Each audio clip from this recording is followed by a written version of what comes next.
Hello everyone, welcome to all of you. Target by Himanshu. जिन भी मित्रों ने अभी तक हमारे चैनल को सब्सक्राइब नहीं किया है वो चैनल को सब्सक्राइब कर लें और बेल आइकन को प्रेस कर लें, जिससे कि डेली वाइज की वीडियोस आप सभी के पास पहुंचती रहे। तो चलिए स्टार्ट करते हैं। आज का वीडियो आपका रहने वाला है करंट अफेयर का, जो कि आपकी डेली वाइज रहती है। तो आज डेट है 17 अक्टूबर 2020, तो आपकी आज की करंट अफेयर रहने वाली है। तो चलिए स्टार्ट करते हैं कि 17 अक्टूबर 2020 में आपके क्या क्या प्रश्न रहने वाले हैं। तो पहला प्रश्न जैसे कि आपके सामने है, भारत ने फिलिस्तीनी शरणार्थियों के लिए संयुक्त राष्ट्र की राहत और निर्माण एजेंसी को कितने अमेरिकी डॉलर का योगदान दिया है?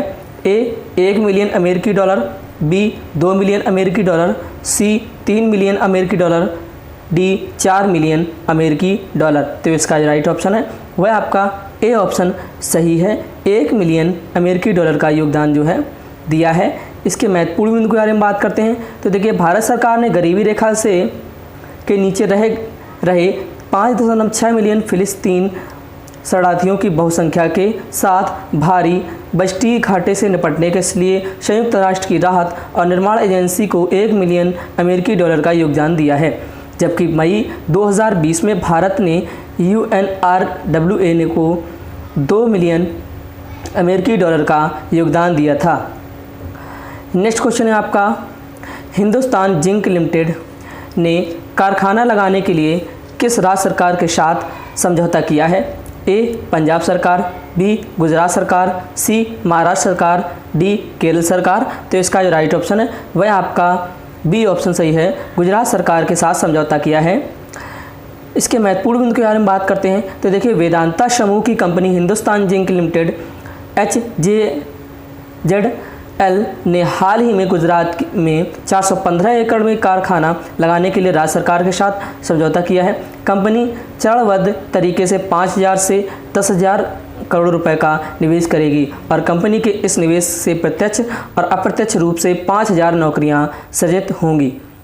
नेक्स्ट क्वेश्चन है आपका, दिल्ली के उप मुख्यमंत्री मनीष सिसोदिया को हाल ही में किस विभाग का अतिरिक्त प्रभार सौंपा गया है? ए खेल विभाग, बी महिला विभाग, सी चुनाव विभाग, डी रोजगार एवं श्रम विभाग। तो इसका राइट ऑप्शन है वह आपका डी ऑप्शन सही है, रोजगार एवं श्रम विभाग। इसके महत्वपूर्ण बिंदु के बारे में बात करते हैं। तो देखिए, दिल्ली सरकार के मंत्रिमंडल ने उप मुख्यमंत्री मनीष सिसोदिया को हाल ही में रोजगार एवं श्रम विभाग का अतिरिक्त प्रभार सौंप दिया गया है। अतिरिक्त प्रभार को संभालते हुए सिसोदिया ने कहा है कि हमारा लक्ष्य समस्त प्रक्रियाओं को सरल करते हुए 10 लाख निर्माण श्रमिकों का पंजीकरण और सत्यापन जल्द से जल्द पूरा कराना है। नेक्स्ट क्वेश्चन है आपका, भारत को हाल ही में कितने वर्ष के लिए दोबारा अंतर्राष्ट्रीय सौर गठबंधन अध्यक्ष और फ्रांस को सह अध्यक्ष चुना गया है? ए 2 वर्ष के लिए, बी 3 वर्ष के लिए, सी 4 वर्ष के लिए, डी 5 वर्ष के लिए। तो इसका जो राइट ऑप्शन है वह आपका बी ए ऑप्शन सही है, 2 वर्ष के लिए। इसके महत्वपूर्ण बिंदु के बारे में बात करते हैं। तो देखिए, अंतर्राष्ट्रीय और गठबंधन की 34 सदस्य की वर्चुअल बैठक में भारत को हाल ही में 2 वर्ष के लिए दोबारा अंतर्राष्ट्रीय सौर गठबंधन अध्यक्ष और फ्रांस को सह अध्यक्ष चुना गया है। साथ ही इस बैठक में 4 क्षेत्रों का प्रतिनिधित्व करने वाले 4 नए उपाध्यक्षों का भी चयन किया गया है। नेक्स्ट क्वेश्चन है आपका, हाल ही में जारी आर्टन कैपिटल का पासपोर्ट इंडेक्स 2020 में भारत कौन से स्थान पर रहा है? ए 32वें स्थान, बी 45वें स्थान, सी 58वें स्थान, डी 64वें स्थान। तो इसका जो राइट ऑप्शन है वह आपका सी ऑप्शन सही है, 58वें स्थान पर रहा है। इसके महत्वपूर्ण बिंदु के बारे में बात करते हैं। तो देखिए, हाल ही में जारी आर्टन कैपिटल का पासपोर्ट इंडेक्स 2020 में भारत 58वें स्थान पर रहा है। जबकि इस पासपोर्ट इंडेक्स 2020 में न्यूजीलैंड पहले, Japan, Germany, Austria, Luxembourg, Switzerland, Ireland, दक्षिण कोरिया और ऑस्ट्रेलिया दूसरे स्थान पर हैं। नेक्स्ट क्वेश्चन है आपका, निम्न में से किस राज्य सरकार ने किसानों के उन्नयन के उद्देश्य से किसान कल्याण कोष बोर्ड स्थापित करने की घोषणा की है? ए बिहार सरकार, बी केरल सरकार, सी दिल्ली सरकार, डी यूपी सरकार। तो इसका जो राइट ऑप्शन है वह आपका बी ऑप्शन सही है, केरल सरकार। इसके महत्वपूर्ण बिंदु के बारे में बात करते हैं। तो देखिए, किसानों के उन्नयन के उद्देश्य से केरल सरकार ने किसान कल्याण बोर्ड कोष बोर्ड स्थापित करने की घोषणा की है, जिसका नाम केरल कृषक क्षमा निधि बोर्ड रखा गया है, जबकि डॉक्टर पी राजेंद्रन को इस बोर्ड का पहला अध्यक्ष नियुक्त किया गया है। नेक्स्ट क्वेश्चन है आपका, केंद्रीय शिक्षा मंत्री श्री रमेश पोखरियाल निशंक ने किस शहर में आगंतुकों के आवास के लिए अंतर्राष्ट्रीय संकाय का उद्घाटन किया है? ए पुणे, बी दिल्ली, सी मुंबई, डी खड़गपुर। तो इसका जो राइट ऑप्शन है वह आपका डी ऑप्शन सही है, खड़गपुर।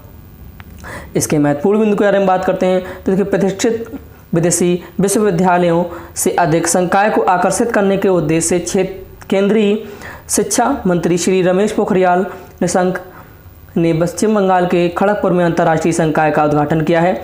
इस उद्घाटन समारोह में श्री पोखरियाल यानी कि रमेश पोखरियाल ने कहा है कि भारत प्रमुख रूप से एक वैश्विक शिक्षा केंद्र बन रहा है। नेक्स्ट क्वेश्चन है आपका, 17 अक्टूबर को विश्व भर में कौन सा दिवस मनाया जाता है? ए अंतर्राष्ट्रीय पर्यटन दिवस, बी अंतर्राष्ट्रीय गरीबी उन्मूलन दिवस, सी अंतर्राष्ट्रीय महिला सुरक्षा दिवस, डी अंतर्राष्ट्रीय बेरोजगारी दिवस। तो इसका जो राइट ऑप्शन है वह आपका बी ऑप्शन सही है, अंतर्राष्ट्रीय गरीबी उन्मूलन दिवस। इसके महत्वपूर्ण बिंदु के बारे में बात करते हैं। तो देखिए, 17 अक्टूबर को विश्व भर में अंतर्राष्ट्रीय गरीबी उन्मूलन दिवस यानी कि international day for the eradication of poverty मनाया जाता है। सबसे पहले यह दिवस वर्ष 1987 में फ्रांस में मनाया गया, जिसमें लगभग 1 लाख लोगों ने मानव अधिकारों के लिए प्रदर्शन किया था, जबकि संयुक्त राष्ट्र ने 22 दिसंबर 1992 को यह दिवस मनाने की घोषणा की थी।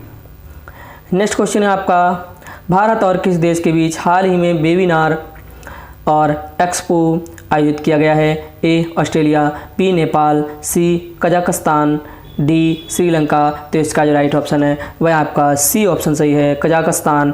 इसके महत्वपूर्ण बिंदु के बारे में बात करते हैं।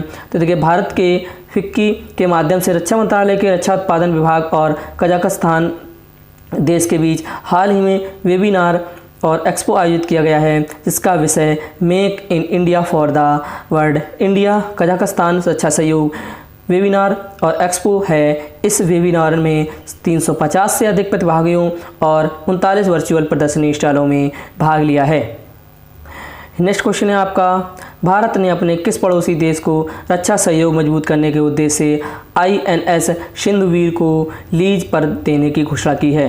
ए बांग्लादेश, बी म्यांमार, सी भूटान, डी नेपाल। तो इसका जो राइट ऑप्शन है वह आपका बी ऑप्शन सही है, म्यांमार। तो इसके महत्वपूर्ण बिंदु के बारे में बात करते हैं। तो देखिए, भारत ने अपने पड़ोसी देश म्यांमार को दोनों देशों के बीच रक्षा सहयोग मजबूत करने के उद्देश्य से INS सिंधुवीर को लीज पर देने की घोषणा की है। म्यांमार के साथ द्विपक्षीय रक्षा सहयोग के तहत ही भारत म्यांमार की नौसेना को यह पनडुब्बी इस साल के अंत तक सौंप देगा।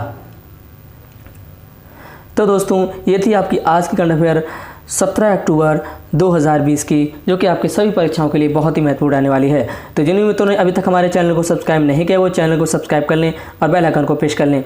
और जिन्हें वीडियो अच्छी लगी हो वीडियो को लाइक करें, कमेंट करें, शेयर करें और कमेंट बॉक्स में ज़रूर बताएँ कि आपको वीडियो कैसा लगा। इसके अलावा PDF फाइल्स प्राप्त करने के लिए आप हमारे टेलीग्राम ग्रुप से ज्वाइन हो सकते हैं। टेलीग्राम ग्रुप का लिंक मैंने डिस्क्रिप्शन बॉक्स में दे रखा है, वहां से आप टेलीग्राम ग्रुप को ज्वाइन करिए और PDF files daily wise current affair की प्राप्त करिए। Thanks for watching. जय हिंद, जय भारत।